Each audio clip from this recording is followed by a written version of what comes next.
As the countdown begins to the 2015 RBS Six Nations, what expectations do the rugby journalists have for this year's tournament?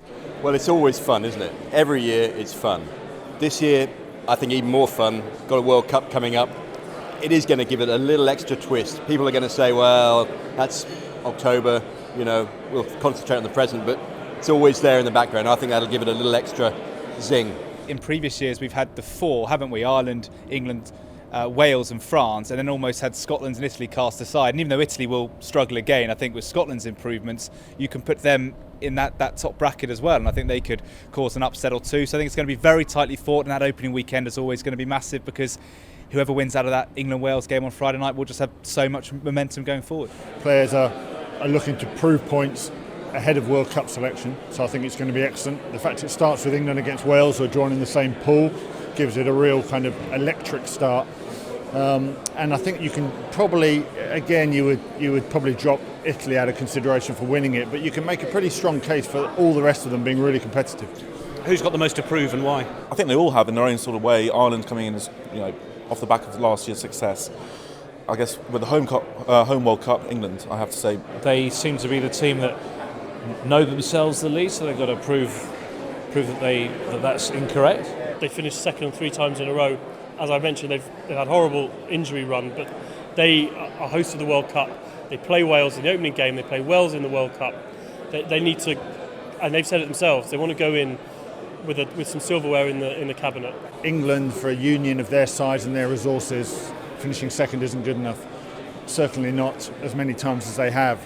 Won Six Nations Championships since 2003 is frankly appalling for a nation of England's size. I don't think we're going to get a Grand Slam again. It's so unachievable now with the quality across kind of platform across the kind of top 4 nations there, and Italy and Scotland maybe have dropped off a little bit, but you'd expect them to be a bit resurgent maybe this year. No Grand Slam. I'm going to go for Ireland for a championship win again.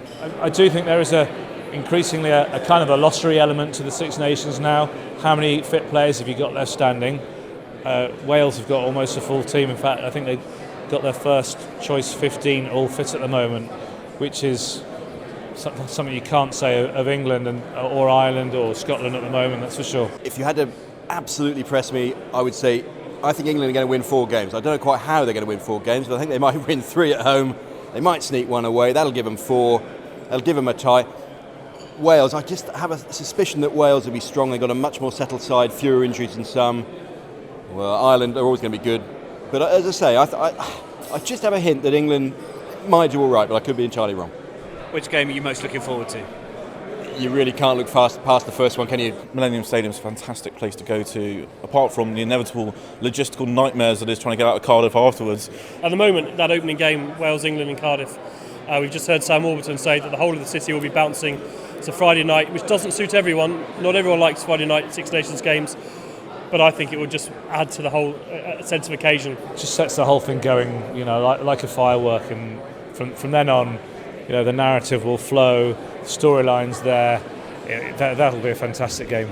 I don't think really anyone can look past that game because of the World Cup ramifications, the fact England have got so many injuries, the fact Wales want to give them a bloody nose, the history of 2013 when, goodness me, they did give them a bloody nose, 33, when there was a Grand Slam on the line, they ripped that off England and their Six Nations off them. So it's such a big game. There's such a great backstory to it. There's so many subplots. I like the look of Scotland against Wales in Edinburgh, second weekend.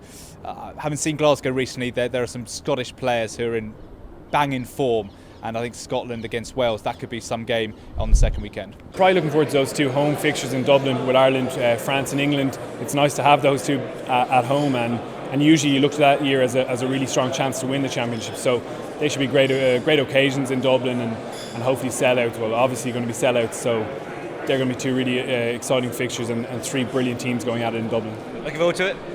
Always. Very much, yeah. Can't wait. Really excited for it.